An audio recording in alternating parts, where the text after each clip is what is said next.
안녕하세요. 연구소장입니다. 오늘은 우리나라 자본시장 역사에 있어 굉장히 중요한 하루입니다.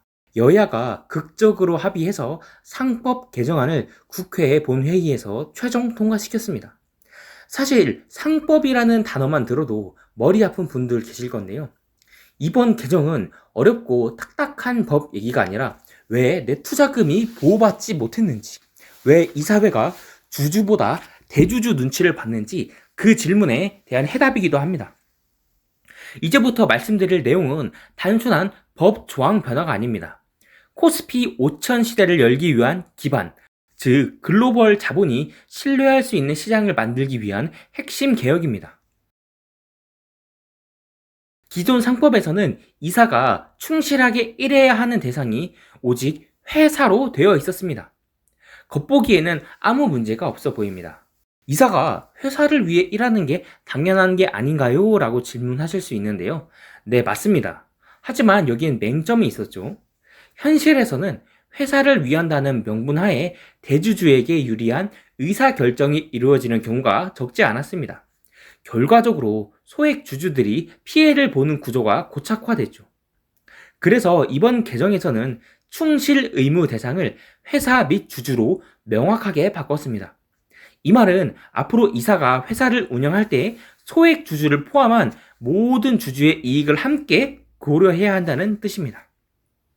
이제는 대주주 입맛대로 운영되는 이사회는 점점 사라지게 될 겁니다. 이른바 3% 룰이라고 들어보셨나요?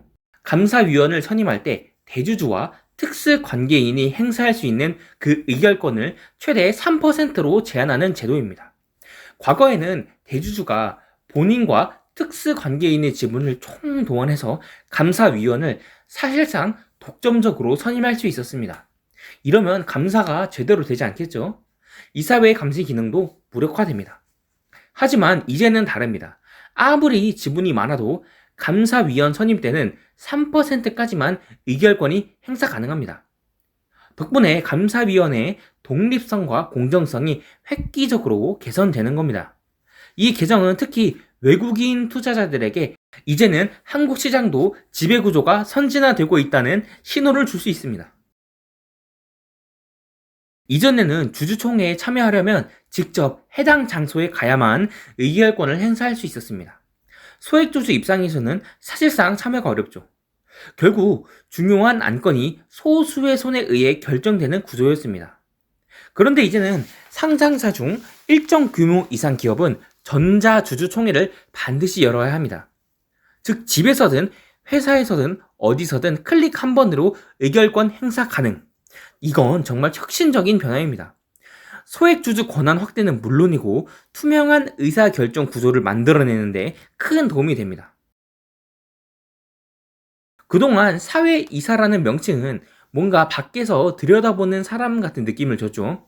하지만 이번에 독립이사로 명칭을 바꾸면서 그들이 단순한 회사 바깥 인사가 아니라 독립적인 감시자 역할을 한다는 점을 강조하게 되었습니다. 이 작은 명칭 변화가 상징하는 건 감시의 역할을 더욱 강화하겠다는 정부와 국회의 의지입니다. 이번 본회의를 통과한 개정안 외에도 앞으로 논의될 개정들이 더 있습니다. 집중투표제 도입과 감사위원 분리선출 인원 확대입니다. 이 두 가지는 공청회를 통해 여야가 논의해 나가기로 했습니다. 상법 개정안에 대해서 여야가 합의에 통과된 것을 볼 때 이 두 가지도 빠른 시일 내에 통과될 것으로 보입니다. 이제 중요한 질문으로 돌아가 보겠습니다. 이게 왜 코스피 5000에 초석이 되는가입니다. 그 이유는 분명합니다. 첫 번째로 소액 주주 보호가 강화되면 국내 투자자의 신뢰가 회복됩니다. 두 번째로 지배 구조가 선진화되면 해외 투자자들의 자금이 들어옵니다. 세 번째로 전자주총, 독립이사 등 투명성 강화는 글로벌 스탠다드에 맞는 자본시장으로 가는 길입니다. 신뢰받는 자본시장이 되어야 기업의 적정 가치가 제대로 반영되고 코스피 5000이라는 숫자가 현실이 될 수 있습니다. 오늘 우리가 함께 살펴본 상법 개정안, 단순한 법률 문구의 수정이 아니라 코리아 디스카운트를 해소하고 시장을 바꾸는 출발점입니다. 이제는 투자자 한 사람 한 사람이 더 많은 권리를 가지게 됐습니다. 그만큼 우리는 더 똑똑하게, 더 책임감 있게 시장을 바라볼 필요가 있습니다. 오늘 영상이 도움이 되셨다면 좋아요만 한번 꾹 눌러주세요. 감사합니다.